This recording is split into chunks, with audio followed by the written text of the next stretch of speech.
A white two-story wooden house stood in a quiet residential area on the outskirts of Boston. A well-tended flower bed adorned the entrance, where the last flowers of the season bloomed resolutely before winter. Judy Williams, who lived in this house, stood at the kitchen island, writing plans for her anniversary dinner in her notebook. 15 years, she murmured. Her voice held a touch of sentiment and a hint of weariness. Judy was an agent who was becoming successful at a local real estate company.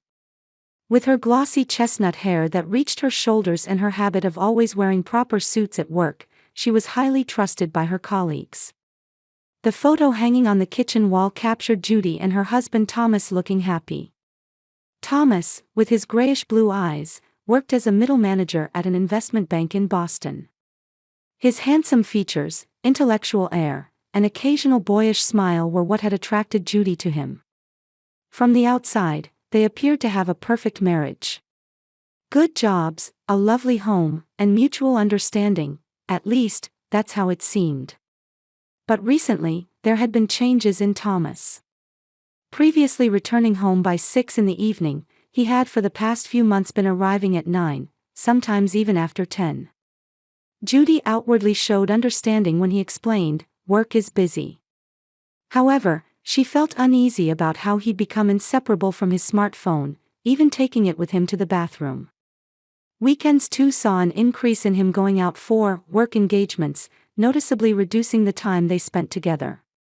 Conversations dwindled, and a subtle tension. Can you imagine making $10,000 a month just from YouTube, all from home? That's exactly what I did with redditstories. No face, no voice. Check a link in the description if you're curious. And had begun to pervade their bedroom. Still, when Thomas suggested dinner at the upscale restaurant, Le Chateau, for their 15th wedding anniversary, Judy's heart leaped. Le Chateau was the most difficult-to-book high-end French restaurant in Boston and the place where they had decided to get married. Thomas had remembered that special place. We still have a chance, she thought, as hope returned to her eyes. What do you think? Does this dress still suit me? Judy asked her best friend Martha on the phone. On the smartphone screen was an image of Judy wearing a black cocktail dress she had purchased 10 years ago. You look fabulous. Thomas will surely faint. Martha's voice was cheerful, but quickly shifted to a serious tone. But, Judy, are you really okay? Thomas lately seems. Don't worry, Judy interrupted her friend. Marriages go through different phases. This is just one of them. Our relationship will surely improve with the anniversary. After hanging up, Judy gazed at the dress she had taken from the closet. She had done everything to protect her marriage with Thomas. She had perfectly managed both housework and her job, trying to accommodate his hobbies and interests. Yet, she felt his heart gradually drifting away. On the day of their anniversary, unusually, Thomas came home early. After showering and changing, he waited for Judy in the living room. When she appeared in her black dress, Thomas's eyes lit up slightly. You look beautiful, he said, presenting a small jewelry box. When Judy opened the box, inside was a diamond necklace with a delicate design. Thomas, this is lovely. She hugged her husband with emotion. Thomas smiled and embraced her back. In that moment, they felt as if they had regained an intimacy they had long forgotten. Would you put it on for me? When Judy turned her back, Thomas gently lifted her hair and placed the necklace around her neck. Perfect, he said with a smile, but his eyes seemed to be hiding something. Judy brushed aside that sense of unease and put her arm around Thomas's. Let's go. It seems like it's going to be a wonderful evening. As they left the house, Judy believed that tonight would certainly be a special night. She sincerely hoped that this anniversary evening would be a turning point in mending their relationship. Le Chateau, standing in downtown Boston, was a high-end restaurant converted from a 19th-century mansion. Soft light streaming through stained glass windows gently illuminated antique furniture and paintings. When Judy and Thomas arrived, a uniformed male staff member opened the door and greeted them courteously. Mr. and Mrs. Williams, we've been expecting you. After checking in at the entrance, senior waiter Arthur guided the two. Arthur, who appeared to be in his 60s, had his silver hair slicked back and stood with perfect posture. His demeanor exuded years of experience. "I understand today is your wedding anniversary. We've prepared a special table for you." Arthur led them to a small alcove at the back of the main dining room. A semicircular window offered a panoramic view of Boston's night skyline, and the table was adorned with white roses. Judy was moved and caught her breath. "Thank you for the lovely table," she said with a smile to Arthur. Thomas merely nodded and immediately took out his smartphone to check the screen. At that gesture, Judy let out a small sigh but didn't want to ruin the special evening. When Arthur presented the wine list, Thomas briefly looked it over and said, "A bottle of champagne." After Arthur departed, Thomas said, "I'm going to the bathroom for a moment," and left his seat. Left alone, Judy gazed at Boston's night view through the window. The city lights twinkled like stars, reminding her of the night 15 years ago when she had accepted Thomas's proposal. Back then, everything had seemed to sparkle. She looked at her ring and smiled. About 10 minutes later, Thomas returned. He seemed somewhat restless and took out his smartphone again. "Work contact?" Judy asked, and Thomas hurriedly put his phone away.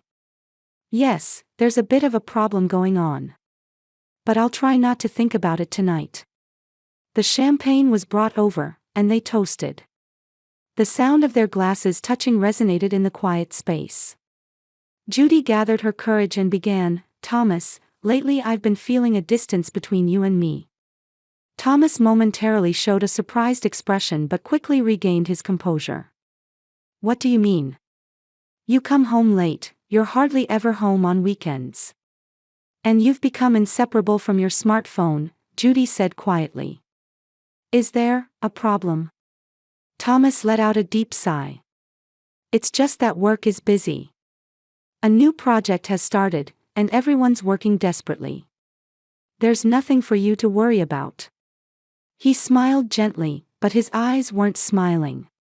Judy didn't pursue it further. She didn't want to argue tonight. "I understand. But I want us to have a relationship where we can talk more." Arthur brought the menus. Today's chef's recommendations begin with a duo of lobster and foie gras, and the main course is Wagyu filet with truffle sauce. Thomas closed the menu and ordered the chef's tasting course for two. Judy was surprised. The chef's course was the most expensive menu at Le Chateau. "It's a special night," Thomas said. "And let's have a special wine too." He pointed to a 2015 Romanée-Conti on the wine list. Judy's eyes widened. It was a wine that cost several $1,000s a bottle. "Thomas, such an expensive wine." "It's fine," Thomas interrupted. "We can indulge ourselves tonight, can't we?" Arthur noted the order and gracefully departed. Thomas looked at his smartphone again and said, "I'm going to the bathroom again." This was the second time. Judy found it a bit suspicious, but she was more concerned about his extravagance. While they were affluent, this was the kind of expense that the normal Thomas would call wasteful. While Thomas was away from the table, Judy took a sip of champagne and pondered. Could it be that Thomas was feeling guilty about something? Or did he just want to make their anniversary special? As she was deep in thought, Thomas's smartphone vibrated. The screen of the phone on the table lit up momentarily, displaying part of a message: "Tonight is the last night. Tomorrow begins our new life," from a sender named Rachel. Judy felt as if her heart had stopped for a moment. She looked away from the phone and tried to calm herself. Various possibilities raced through her mind. Was Thomas having an affair? Or did this mean something else? Before Thomas returned, Judy took a deep breath and composed her expression. Anxiety and suspicion were swirling within her, but she wanted to further assess the situation. When Thomas finally returned after more than 10 minutes, his complexion looked a bit off. "Are you okay?" Judy asked, and Thomas replied, "Just a bit tired." The appetizers were served. Faced with the artfully plated dishes, Judy momentarily forgot her anxiety. "It's beautiful," she said. Thomas nodded, but he seemed distracted. He took out his smartphone again and checked something. While starting on her appetizer, Judy tried to engage Thomas in conversation. Memories from their student days, failed first date stories, episodes from their honeymoon. All were precious memories for the two, but Thomas's responses were thin, occasionally answering absent-mindedly with just a "yeah." Before the main course was brought, Thomas took a third bathroom break. Judy could no longer contain the mixed feelings of anxiety and anger. She felt the urge to check if he was actually going to the bathroom or if he was communicating with someone. However, she reconsidered, thinking such an act would lower her dignity. When Arthur brought the main course, Thomas also returned. On Thomas's plate was a perfectly grilled Wagyu fillet, plated with truffle sauce. He stared at it, and for a moment, his expression hardened. "What's wrong?" When Judy asked, Thomas forced a smile and said, "My stomach doesn't feel well. I don't think I can eat today." "But you ordered such an expensive course," Judy was perplexed. "As long as you enjoy it, that's fine," Thomas said. "I'm happy if you're happy." There was truth to those words, but Judy sensed something unnatural. She looked at her own dish, a roast duck with orange sauce. It certainly looked delicious, but she too was losing her appetite. The expensive wine was brought. Thomas thanked the sommelier and filled her glass. "To your health," Thomas raised his glass. "And to our future." As Judy raised her glass, she had a strange impression. She felt something hidden in Thomas's words, his eyes, and all his actions. She maintained her smile but only sipped a tiny amount of the wine. Thomas looked at his smartphone and was about to stand up again. Judy instinctively grabbed his arm. "Going again?" Her voice mixed with undisguised irritation.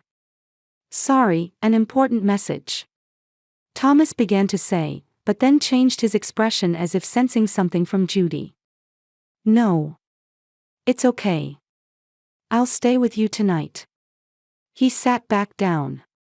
However, before the main course, an unspoken tension now hung between them. Just as Judy was about to touch her food, Thomas said, "Wait a moment." There was urgency in his voice. Judy stopped in surprise and looked at her husband. "Let's toast first." Thomas took the Romani Conti bottle and poured the deep red liquid into her glass. After pouring into his own glass, he raised it with slightly trembling hands. "To our 15 years of marriage." Judy looked into her husband's eyes. There was some indescribable emotion residing there. Tension, anxiety, or fear. She couldn't read it. She only knew for certain that these were not the gentle, calm eyes of Thomas that she was used to. To 15 years, Judy also raised her glass in response but only took a tiny sip. Something felt off. This high-end restaurant, expensive wine, and his unnatural behavior, all of it made her wary. Putting her glass down, Judy turned her attention back to the food. The elaborately plated roast duck certainly looked appetizing. However, seeing Thomas not touch his food at all, she again had questions. "Aren't you going to eat?" Thomas smiled again and said, "My stomach's just not feeling well." That smile seemed forced, and small beads of sweat appeared to be forming on his forehead. He again raised the wine to his lips and drank deeply. As Judy raised her fork, a small commotion was heard from the restaurant entrance. While she looked in that direction, Thomas's eyes fell on her plate, and for just a moment, he showed an expression of holding his breath. However, by the time Judy turned back, he was already smiling as if nothing had happened. "It's a lovely dinner," Judy said. "But it's a shame you can't eat." "Yes, it's truly a shame," Thomas said, though he also seemed somewhat relieved. "But if you enjoy it, that's fine." Their conversation was interrupted when waiter Arthur came to pour water. Arthur poured the water with elegance, but there seemed to be a bit of urgency in his movements. Standing beside Judy, as he poured the water, he quietly said, "Madam, please check under your plate." His voice was as soft as a whisper, and Thomas didn't seem to have heard.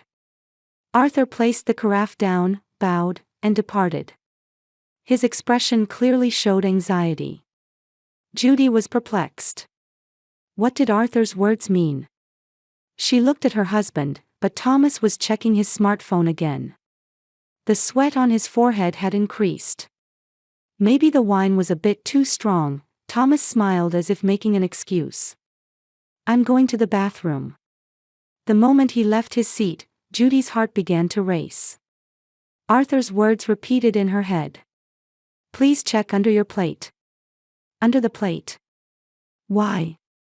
After confirming that Thomas's figure had disappeared into the back of the restaurant, she carefully lifted her plate slightly. And she gasped. A small piece of paper was tucked under the plate. Trying not to be noticed by those around, Judy quickly slid the paper under her napkin. Her hands were shaking. She opened the paper in the shadow of the napkin and read the words written there. "There is poison in this dish. Do not eat it under any circumstances. Your husband is trying to kill you." It felt as if the world had stopped for a moment. The words echoed in Judy's mind. Poison. Thomas is trying to kill me. A joke? A prank? Or? Her hands shook more. The message displayed on the smartphone, Thomas's unusual behavior, the high insurance payout, all the pieces began to form a terrifying picture. She remembered that 6 months ago, at Thomas's suggestion, she had significantly increased her life insurance coverage. "It's for just in case," he had said. The restaurant's luxurious interior suddenly felt like a prison confining her. Judy tried to take a deep breath, but her chest felt tight. She couldn't tell if this was reality or a nightmare. The sound of Thomas returning was heard.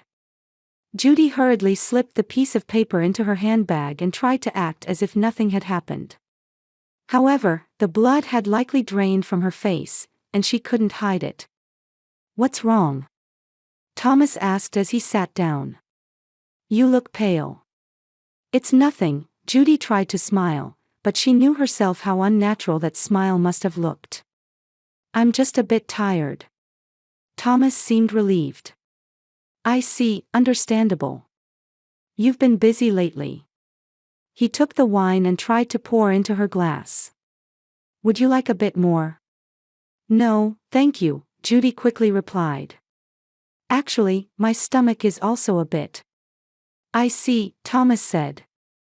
A moment of panic flashed across his expression. "But, it's such a special dish. Won't you try eating a little?" Judy felt terror at those words. Was he really trying to get her to eat a poison dish? Why? Why would her husband do such a thing? "Actually, my stomach is starting to feel bad too," Judy said. What a shame for such a special dinner. An urgency appeared in Thomas's expression. "I see, but since we're here, maybe just one bite." "I'm sorry," Judy stood up. "I'm going to the bathroom for a moment." She managed to move her feet and headed for the ladies' room. As soon as she closed the door, Judy darted into a stall and, with violently trembling hands, took out her smartphone. She dialed her best friend Martha's number. "Martha." As soon as the call connected, she whispered, "Something terrible is happening." "What is it?" "Judy, calm down," Martha's voice was filled with concern. "Thomas. Thomas is trying to kill me," Judy explained the events at the restaurant in a rushed voice, holding back tears. The note under the plate, Thomas's unusual behavior, his not touching his own food, and his urging her to eat. "I'll call the police. You need to get out of there right now," Martha immediately said. "But I still don't have concrete proof," Judy's voice was trembling. "What if I'm wrong? What if this is some kind of malicious prank?" "Judy, you shouldn't take the risk," Martha said. But if you want more evidence, ask for help from the restaurant staff. Especially the waiter who gave you the note. I'll do that, Judy said. I'll try to gather a bit more evidence. But I'll contact you right away if anything happens. After hanging up, Judy stood in front of the mirror and stared at her face. It was white, and her eyes were wide with fear. She took repeated deep breaths, trying to regain her composure. Before leaving the bathroom, she once again took the piece of paper from her bag and reread the words. Your husband is trying to kill you. Those words had a terrifying realism. Judy put the paper back in her bag and straightened her shoulders. She needed to keep a cool head and act calmly. She couldn't run away just yet. First, she had to gather evidence and find a way to escape safely. Who would have thought her life would be in danger in such an unexpected place? Judy took one last deep breath and left the bathroom. 15 years of marriage with Thomas. Shared memories, joys, sorrows. Were they all lies? Or had something changed him? As Judy returned to the restaurant floor, she tried to suppress her trembling hands. When Judy returned to the table, Thomas was nervously looking at his watch. As she sat down, he put on a forced smile. Are you okay? You took quite a while. Yes, just a bit, Judy pretended to be calm and looked at her plate. Actually, my stomach is starting to feel bad too. It's a shame for such a special dinner. A panicked expression appeared on Thomas's face. I see, but since we're here, maybe you could try eating just a little. The chef put his best effort into this dish. I can't right now, Judy said. Maybe we can take the food home and eat when I feel better. Let's have it to go. Thomas's face visibly paled. To go. Such high-end cuisine isn't suitable for takeout. Besides, it's our 15th anniversary dinner, Judy retorted. I'd at least like to thank the chef. Before Thomas could respond, Judy beckoned Arthur. Excuse me, could we meet the chef? The food looks beautiful, but unfortunately, we're both feeling unwell. Arthur glanced at Thomas for a moment. Of course.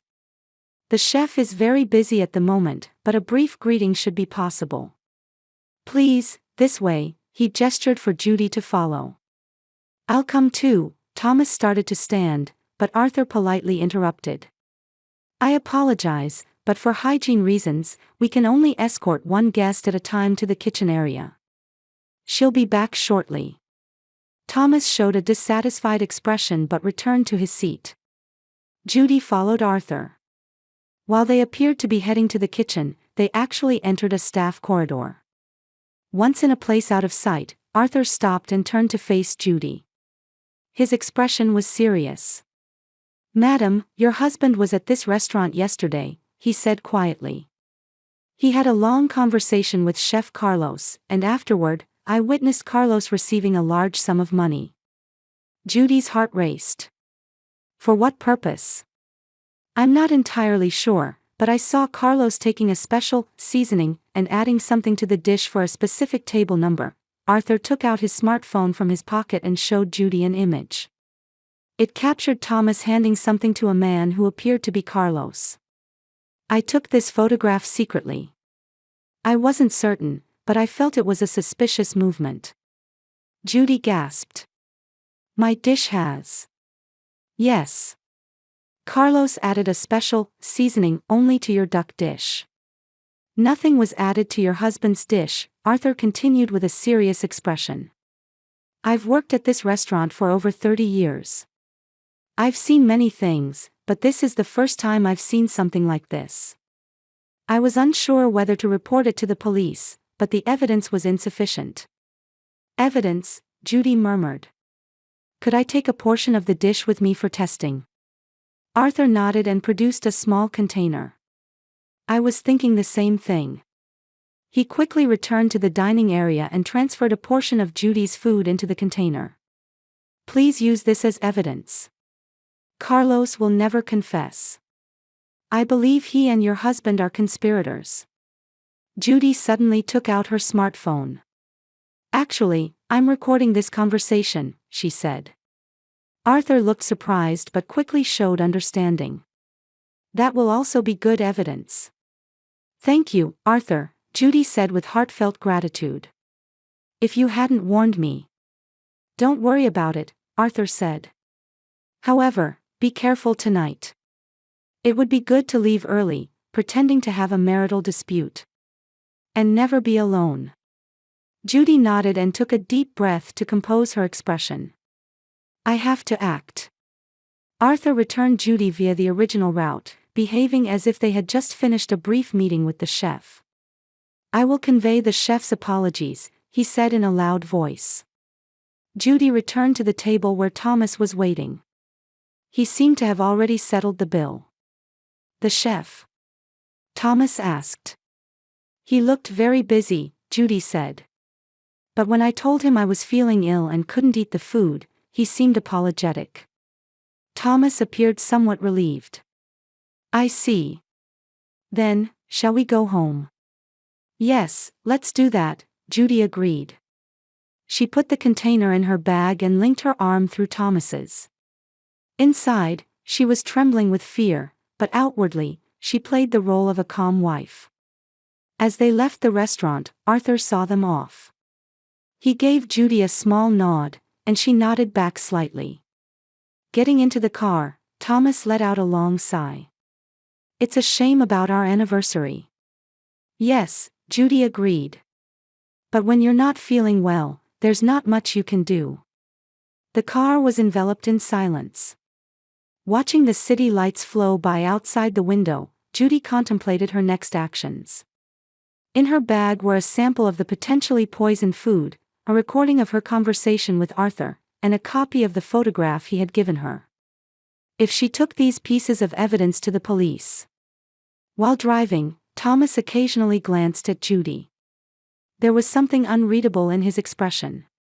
Anger. Disappointment. Or some other emotion.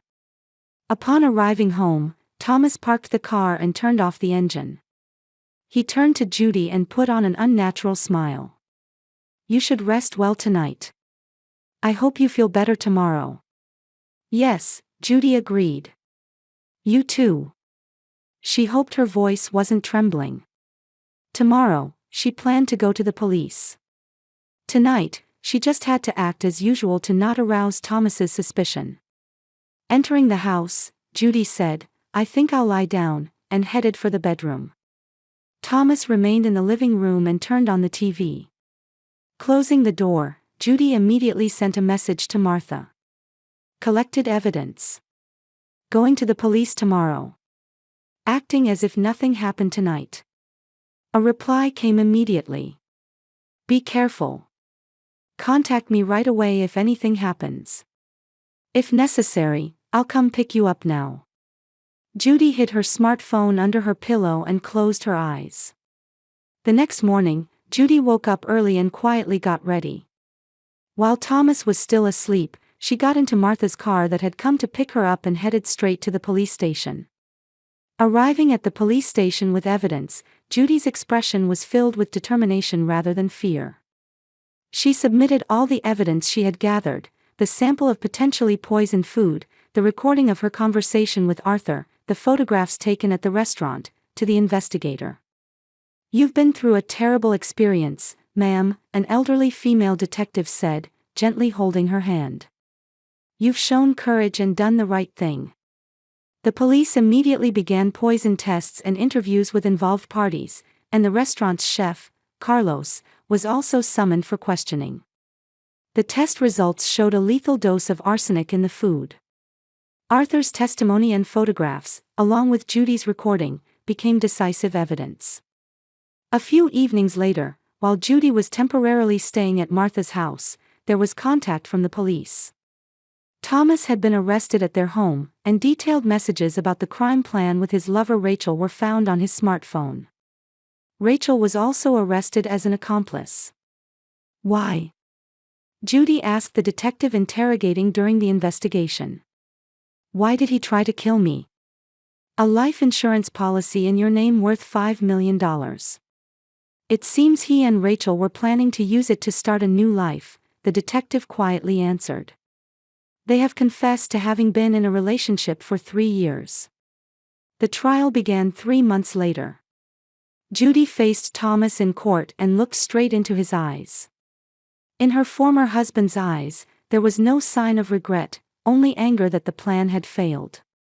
Ultimately, Thomas received a 20-year prison sentence for attempted murder and conspiracy to murder, and Rachel received a 10-year sentence as an accomplice.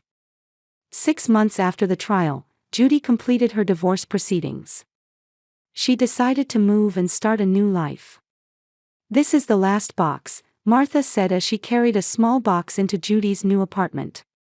Beside her, Arthur was wiping sweat from his brow. "Thank you for helping," Judy smiled at the two. Arthur had left Le Chateau and had now become Judy's friend. 1 year after the incident, the three opened a small cafe. Named Second Chance, the cafe became popular as a place where people who had overcome various difficulties gathered. One quiet evening, as Judy was doing the cafe's bookkeeping, she found an envelope from the Massachusetts State Prison among the mail. The sender was Thomas Williams. With trembling hands, she opened the envelope. Inside were words of apology and a confession that he had faced his true self in prison. Judy read the letter multiple times. While grappling with complex emotions toward the man she once loved, she made a decision. She would not write back.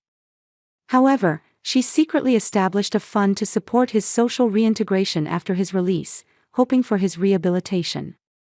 Surrounded by her new family in the cafe, Judy gazed out the window. Life had brought her cruel betrayal, but it had also given her a new beginning. She had learned firsthand that true family is not about blood ties, but the bonds between people who support each other in difficult times.